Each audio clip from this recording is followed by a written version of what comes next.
در مساحت 93 بود.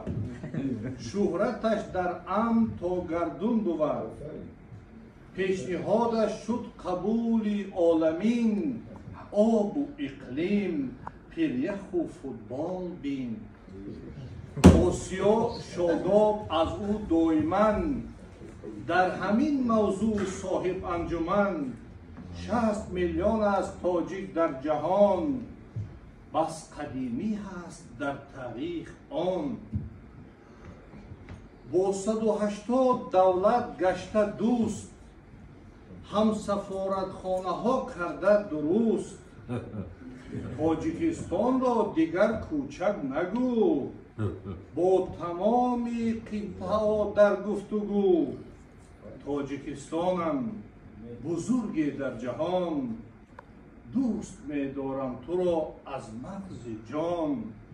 حرف سرور رهنمای دانیار. می کند با نام نیکش افتخار.